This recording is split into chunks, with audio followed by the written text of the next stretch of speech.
Hey guys, welcome back to another video on my HaloPSA tutorial setup. Again, the goal of this tutorial is to make sure that I can demonstrate, not really make sure that I can demonstrate, I want to actually showcase building a MSP. We have a full-blown example MSP that we are building out into HaloPSA, including what I would do in terms of how I would structure the help desk, the teams, the workflows, and so on and so forth. So we've got the sample MSP, and we are going to be building it out into HaloPSA. And the idea is that you guys watching can follow along in your own Halo and set it up so that you can hopefully get your Halo up and running with as limited help as possible. So just as a refresher, I've got here.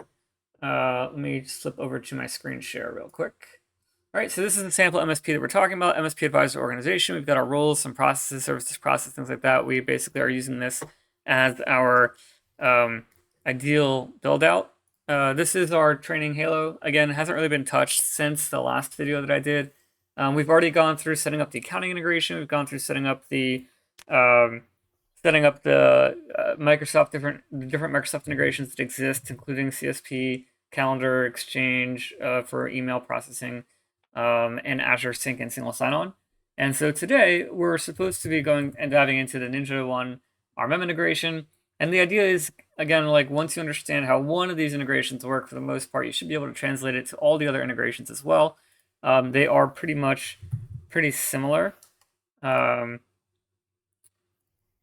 So with that being said, let's jump straight in to into what we're doing. All right, so here's my screen.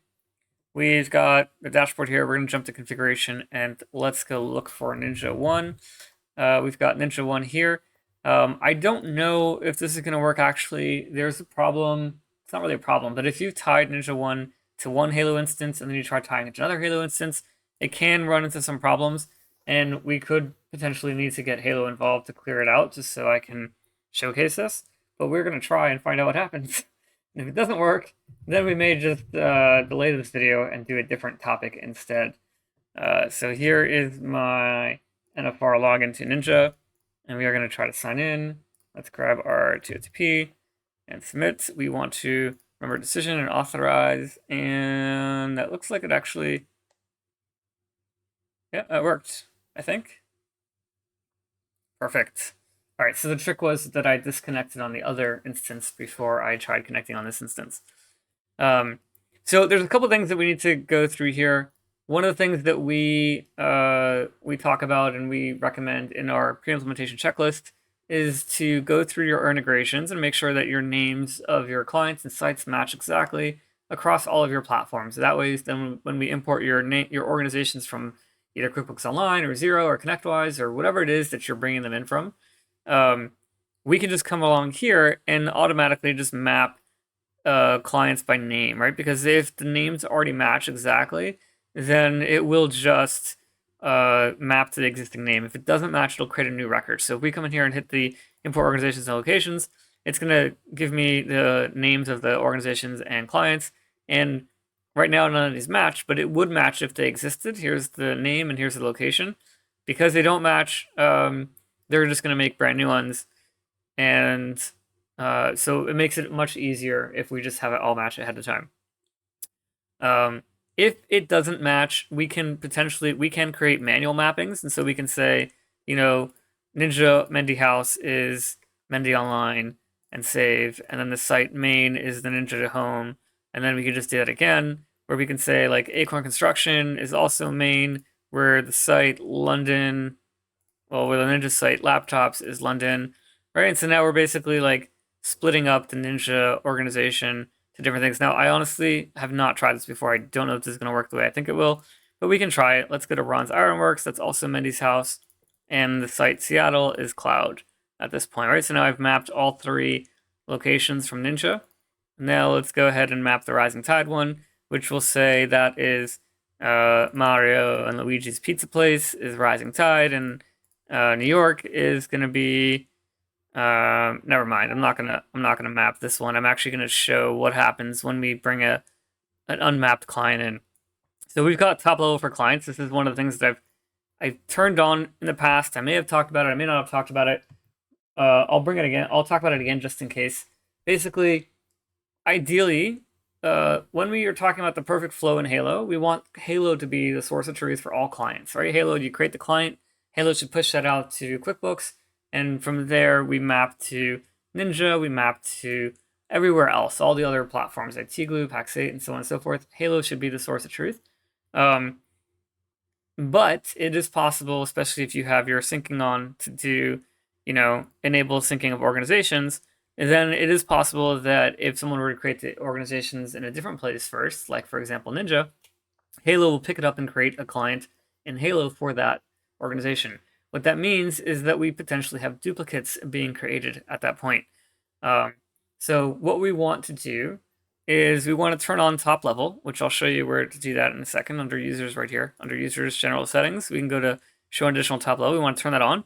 And then under our customers area, under the top level section, we want to build a NinjaOne top level, right? And so we do this because we basically tell the integration to throw all clients into the NinjaOne top level, which I can't do without refreshing. So let me just refresh first.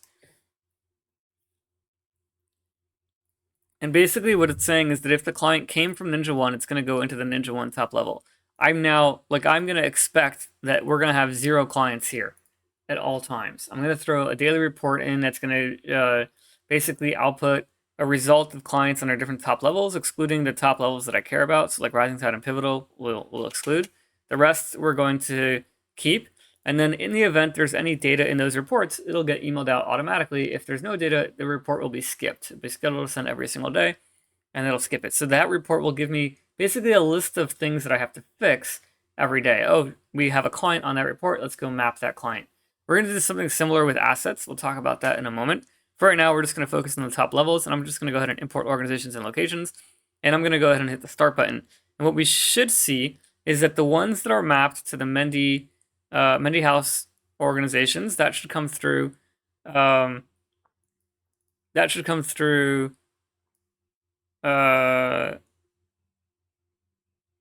Correctly. The ones that are not should build a new client. So this should be mapped to the existing client, and the ones that are not should be creating a new client for us. Which let me just sort by ID again here. Perfect. Right. So this already created a client, so it's not modifying it again. It's just creating additional sites under that client. And then, yeah, perfect. All right, so let's go take a look at how this worked. Once we import, their mappings will refresh, right? And so we've got, it looks like it added additional mappings. Duplicate mappings potentially. I wonder if it's because it did it for each location. For each site. Looks a little weird. Let's take a look and see what happened. So let's go back here. We'll go to NinjaOne, we'll go to clients, and we should see a Rising Tide client right here, right? So that came through correctly. And then if we go to sites and users, we've got our L, Mendy, and unknown, which makes sense. If I go to the other thing that we need to test, like the only real way to test this now would be to actually import assets and see what happens and where they go. So we can't really do that at this moment in time, but we will by the end of this video. So with that being said, I do want to talk about like mapping versus importing for one more second. When we create a mapping, we're just telling the NinjaOne integration, like, hey, this is what this client maps to this client, and so on and so forth.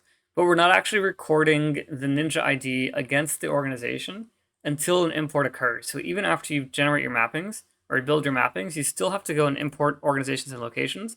And that way, that'll do the final requirements where it commits the Ninja ID, this column right here, the Ninja ID into the database for, well, I guess it's this column right now, actually. I guess it's the site ID. But it will commit these columns into the database so that it gets tracked. the asset import does not look at the mappings. It looks at the column ID in the database. So even after you build your mappings, your assets could still be going to the wrong place. We need to do a final import and then make sure they all get committed, and then you can go ahead and do your asset imports at that point. Let's talk about this default site. Okay, this is similar to what happens. Basically, the question is what happens when you don't have a mapping for a client and the assets imported. Ninja will not import only the assets. The integration, let me clarify, the integration here will not import only the assets of clients and locations that are mapped. It's going to import every single asset out of Ninja. And so if you don't have a mapping in place, it's going to fall back and place the assets into a catch-all location. So most people make the mistake of sticking this in like the unknown client or something like that. I would highly advise against that for permission reasons and organization reasons, things like that. We want to build a client that nobody has access to. The unknown is potentially the default location for anonymous users and other things like that. We don't want to use that one. Instead, what we would do is we would build a client. We would exclude it from the accounting integration, and we would specify the client name as unmapped assets. And the top level doesn't really matter. We'll just say rising tide. We'll put this as a stopped status, right? And then finally, we don't care about anything else here. We're just going to go ahead and save it. Ooh, try that one more time. Unmapped assets, rising tide, top level. And unmapped or stopped status, exclude from integration, and save. Right?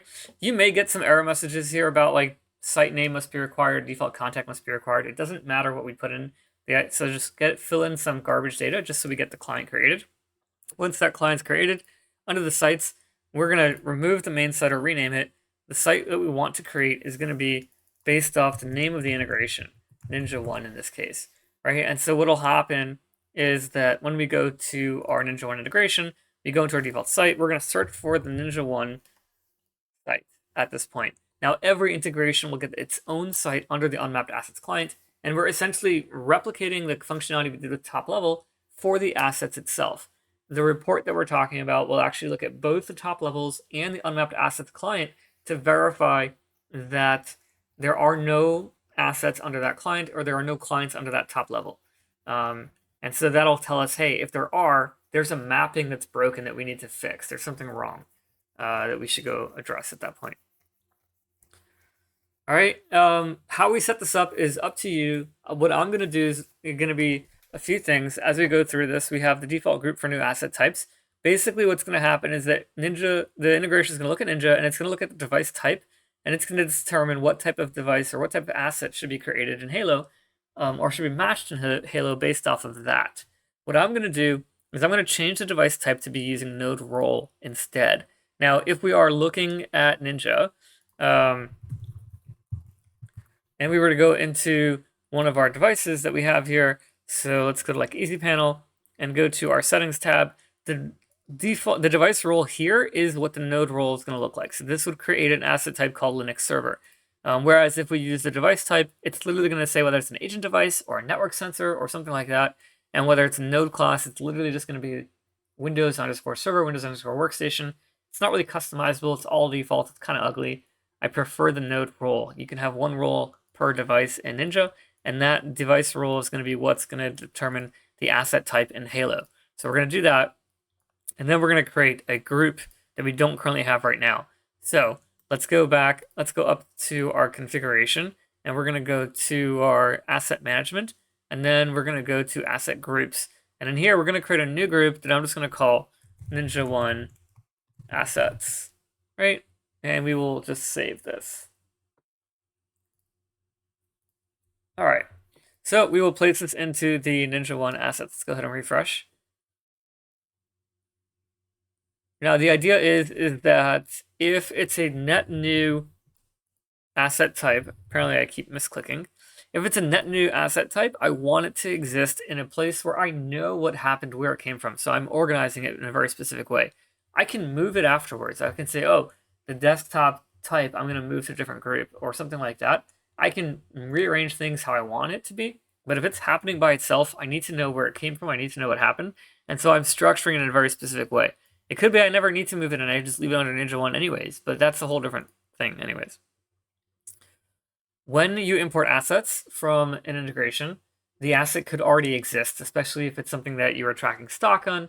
And so you sold a desktop computer and you had it in stock, and so you serialize the asset upon you picking that stock for that item from the list. What happens is that item will get converted to an asset based off the serial number of that item. And so that asset already exists, and now we're installing the computer, and now Ninja Agent has it and it syncs it back in. Now we have two assets of that same exact device. That's problematic. Ideally, what we want to do is another way this scenario could happen is if you have more than one integration occurring. And so ITglue, Ninja, Domos, Aavik, whatever, like all these different integrations that are asset management could potentially sync in devices into Halo, and they could all be duplicating, even though because they're the same exact device. Intune and Ninja is a very common one as well. So what we want to do is we want to identify if the device already exists in Halo, and if it does, we're just going to match to that device, and then we're going to update that existing device instead of creating a net new one at that point. So this gets a little bit tricky. The very simple and obvious thing is, okay, well, we need a unique field.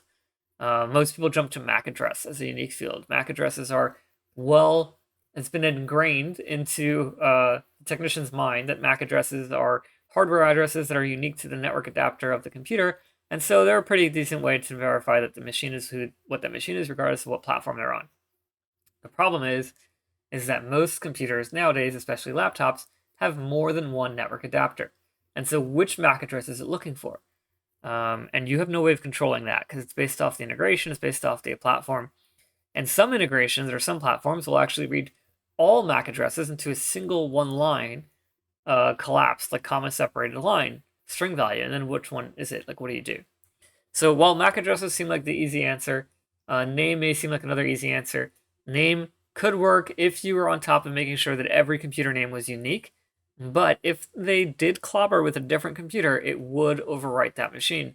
And so then you would have essentially multiple devices appearing under a single asset.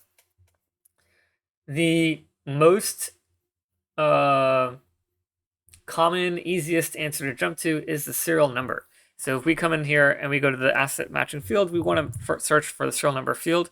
And that way, the serial number is the hardware serial number of the device. It's going to be the same for the most part, regardless of syntax, across the board for most integrations.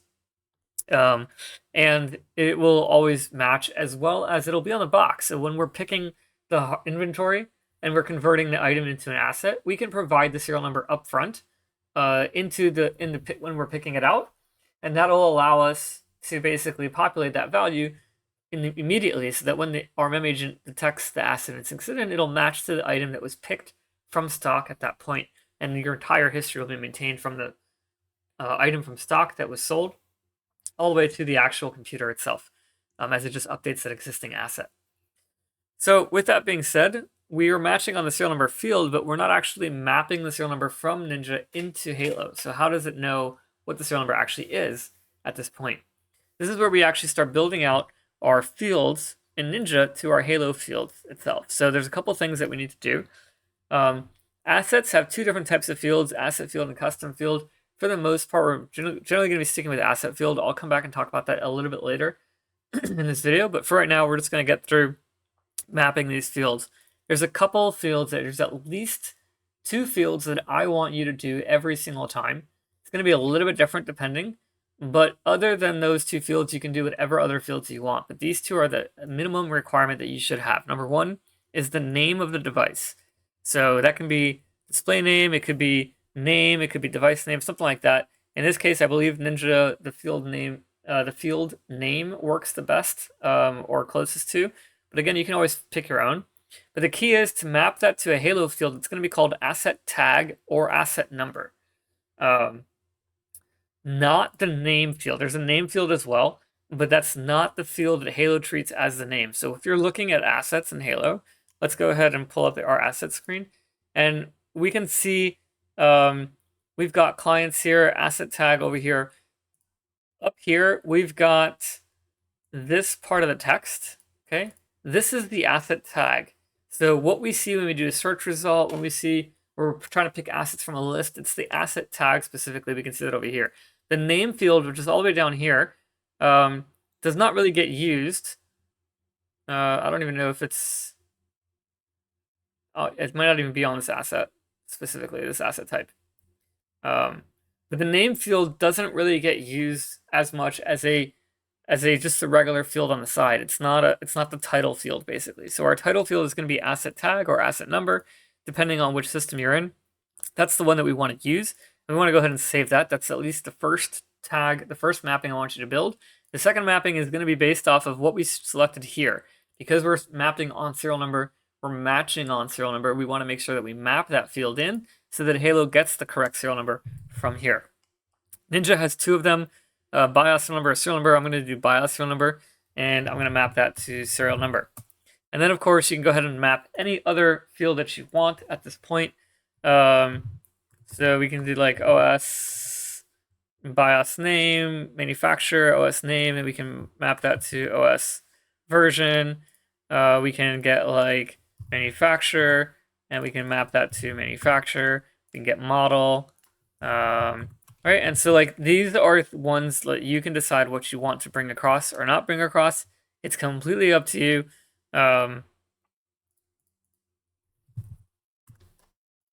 What you want to do, and if there's a field that you want to bring across but you can't because it doesn't show up, you can always just build a new one by using this option right here, and then we can say the domain is going to create a new field of the domain. But I think we actually have, no, we do not. So this is actually a perfect field to do it with, right? And so you can build whatever mappings you want of devices. For me, the thing goes, the more information I have, the better I am off, right? As a technician, I want to get as much information in front of them as possible. I want to have as much information as possible. And so if the field exists in Ninja, why not spend the extra minute and bringing it in to Halo at this point, right? And so we can go like that.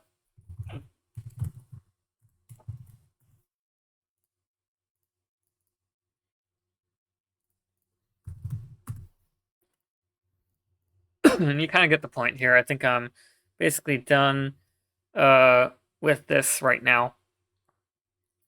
But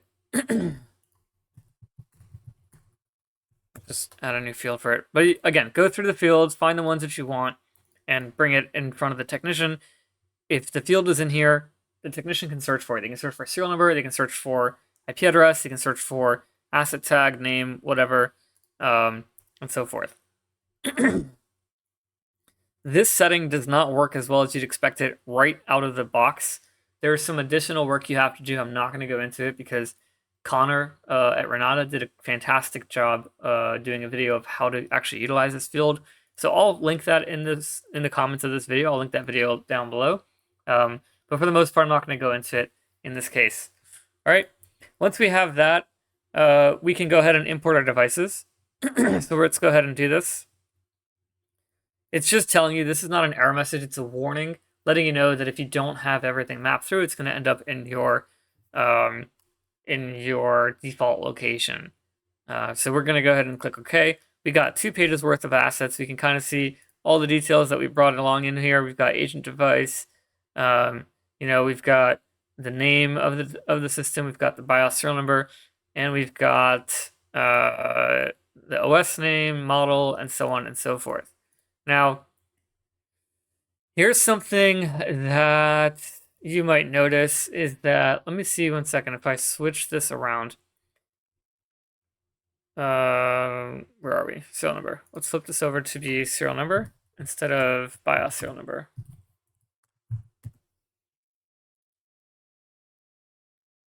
And try that again. All right, okay, so here's the thing, is that notice we've got the serial number here. If we're looking at like agent device, our serial number is pretty much well filled out. We've got a serial number everywhere. But previously we had a serial number, like a lot of them that were blank. And for the non-agent devices, we've got almost all of them are blank, right? They're not filled in. So the question is like, what happens when you don't have a serial number filled in, or if you've got 2 serial numbers that are exactly the same? What do we do? What does the system do at that point? And the answer is it treats it exactly like the way it would if it was the same device, because we're matching on that serial number. So That's the only caveat, is we may run into a situation where serial number is not good enough. If you have got like black boxes or custom builds or things like that, WMI is not working properly, the serial number is not reported correctly, then we will have that problem. In this case, I don't know what will happen to these devices. These are not really devices. They're Ninja VM agents and then the network server. So we're going to go ahead and actually import all these and see where they end up. So let's go ahead and hit the start button. We've got 33 devices, so it shouldn't be a huge deal.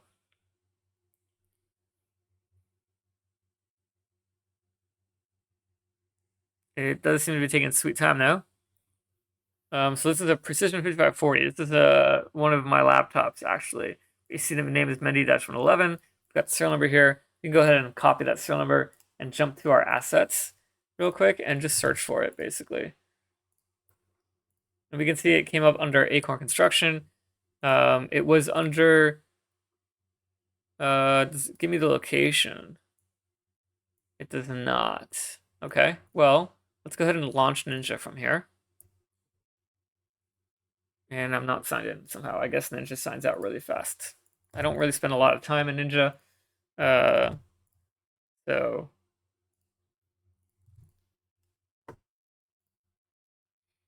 All right, so we're under Mendy's house, laptops, Mendy-111, right? That's where this is located. And we can see we're under Acorn Construction, London HQ.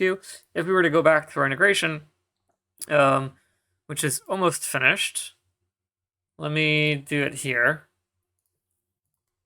And look at our client mapping, we would see that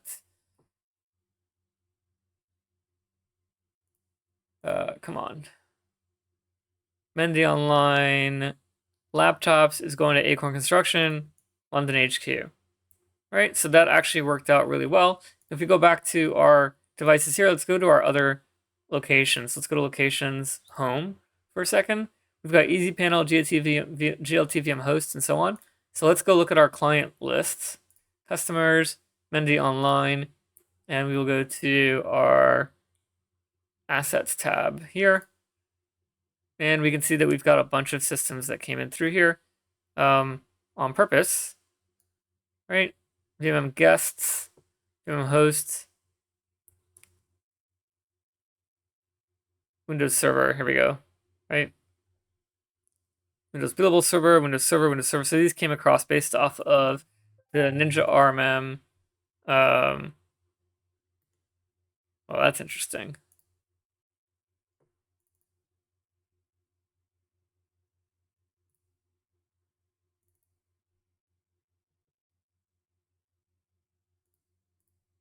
What would happen there? Okay. Well, that came off based off the Ninja RMM role that we can see here, Windows Billable Server, right? So that's the type of device that it created. And it was all done under, if we go to our assets over here, it was all done under the, let's look at by asset type. No, by asset group, I mean.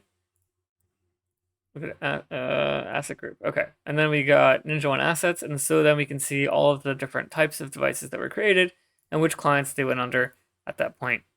Right, so that's basically how that would work. And then finally, we've got unmapped locations. So if we go to, this is now finished, if we go take a look at our unmapped customer, unmapped assets, and go look at our assets here, we should see a couple devices from the Rising Tide location. So if we go to our assets here, why did that not come through? Rising Tide. Oh, sorry, it built a new client. My bad. Let's go to our top level. Let's go to NinjaOne. We got clients here, Rising Tide. There we go. And then we go to our assets here. We have a couple assets here for L's laptop and my laptop that came in correctly, so to speak, because it mapped here, right? So that's basically how the NinjaOne integration and most RMM integrations can be created. The reason why we care so much about the type and the groups is because when it comes to billing, which we'll show in another video, we want to be able to showcase, we can use the types as part of filtering for our automatic quantity calculation, which we'll dig into in a little bit. Once we have our asset syncing, we do have, we'll just collapse these as we go through them. So we did orgs and devices. Now we got to talk about alerting itself, right? Alerting we'll come back to and dive into of more detail when we actually build out our ticket, when we do our ticketing stuff. For right now, the only thing we want to know or realize or understand is that we're going to set our ticket type for what happens when a new alert is generated. And then what happens if a device cannot be associated because it hasn't been mapped to anything. So if the device hasn't been imported yet, where do we want the ticket to go at that point? And so that we can just do like the unknown user, general user unknown, right? Which is the same exact client or same exact contact as what a general anonymous ticket would come in as, someone who we haven't really spoken to before. Then we can go ahead and turn on processing via webhooks. Notice that what will happen is, number one, Halo Integrator won't process alerts anymore, which is fine. And then to create a new webhook in NinjaOne, we have to go ahead and actually build out a notification channel that we then tell Ninja to use for any kind of alerts that happen. The severity from Ninja RMM is automatically mapped to the priority in Halo. So severity, critical is considered to be 1, major is 2, moderate is 3, minor is 4. So those are the priorities available. So if you have an SLA assigned to this ticket type for alerting, and you have those priorities built out, you want to make sure that those priorities exist within the SLA so that the ticket can properly be worked on without throwing the error about the SLA priority combination being invalid, which we'll talk about in more detail again in this area when we actually start building out our tickets and come back to the alert workflow. With that being said, let's go ahead and actually just build this out real quick. So if I go to Ninja, we want to go to administration. We want to go to apps and notification channels. And so we'll go to our apps and notification channels, and we're going to build a notification channel, which is going to be a webhook, and it's going to go to HaloPSA, right? And so we can just say MSP advisor, so I remember this description. And we want to grab the webhook, which is going to go to API notify Ninja alerts with our host name, right? So we'll go ahead and paste this in here, and then we're going to go grab this part right here and just paste that in the front of it. And so now we've got rising tide training at halopsa.com/API notify Ninja alerts, and that'll basically give you that ability to use this as a notification channel. At that point, once that exists, we can go into, let's say, our Windows Server policy. We can go to our conditions here, and we can modify notification to go to the channel here, right? So that way it notifies an alert on high CPU. It sends a ticket to the webhook at that point. So we can say if disk free space is less than or equal to 15%, 15 minutes, we can come in here and we can go ahead and select the webhook, send notifications, and then apply that and save that, right? And so that'll basically now apply this policy. When these conditions are met, it's going to fire off a notification to these channels, which will create a ticket for us inside of Halo at that point. And we can set a severity here. We can set this to like moderate and priority to medium and apply. And we can come in here and set this to high and severity major and apply. Pending reboot, we can come in here. We can do this as minor low. That's good. We can set a channel there. And then unexpected restart, we can do the same thing, or we can set this to be save.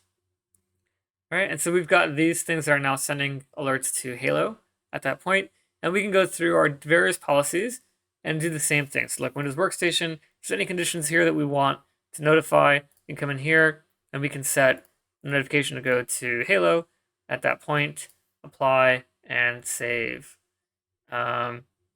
And you can start building out which notifications you want to send across to Halo using that method. All right, finally, we've got the Halo Integrator. The Halo Integrator is much like any other Halo Integrator setting. We just want to turn it on, and then we want to identify which of these systems are going to be used, are going to be synced along with that Halo Integrator. So we're going to go ahead and sync our organizations and devices. We're going to leave alerts alone, and that is basically it. And then finally, we can go ahead and deactivate assets into Halo when they're deleted from Ninja RMM. And then our last thing is we can just grab our Well, yeah, so notice like we've used the pop-out window for these links and they're not our branded link. So we can come around and just say, this is risingtide.rmmservice.com at this point, and then we can refresh this to make sure all of our settings got stuck, which it looks like they did. And now if we go back here, refresh this page, and pop out our NinjaOne link, what should happen is it should take us to risingtide.rmmservice.com as our branded portal at that point. If we had a logo or branding, coloring, and so on, it would just follow that because that is our branded portal. Okay, that is basically it when it comes to Ninja. I think I said I would come back and talk about something for a moment. So I think I said that twice. Let me talk about SLAs for a very quick moment. We're gonna dive into this a bit further later on in ticketing, but I do want to cover just a little bit around it. So when we're dealing with tickets, we've got different ticket types that exist. So we're gonna go into our ticket types. We're gonna deal with the alert ticket type. And inside the defaults tab, we can specify an SLA that's going to get assigned to this ticket type so that when this ticket is created, this is a service level agreement that's going to be set on that ticket. Now, it will override any site level SLAs. And then we've got the priority number that we can use or whether or not we want to exclude it from SLA. So the priority number is going to get matched to the SLA that's picked. And the SLA itself has to have the priorities that exist inside of it. So what that means is that if we go to our service level agreements and we go into, for example, the request SLA, we've got a priorities tab here, and we can see 1, 2, 3, and 4. These are the priorities that exist and what timers exist for those priorities. So skipping past the entire SLA timer metrics, hitting it or missing it part, the idea is that when you have a ticket, that ticket is going to be assigned a priority. That priority is really a number, not a level. Or the level really is a number. It's not a critical, high, medium, low, or anything like that. It's just a number, 1 to a million or something like that. The numbers are not quite endless, but they're basically almost endless. Like I can just keep them going and going and going and going. With that being said, ideally speaking, you're not putting in more than 4 or 3 priorities in your SLA. Ninja uses 4, so if you have your monitors in Ninja setting to one of those 4 priorities, then you want to make sure that those priorities exist in the SLA that the alert ticket type that you're using for those Ninja alerts is being matched to. Hopefully this all made sense. Hope this was helpful to you. And hopefully finally I will be releasing another video in less than 2 weeks. So it's not as long as a wait from last time. Let me know in the comments below if you have any questions or any feedback. Thanks for watching.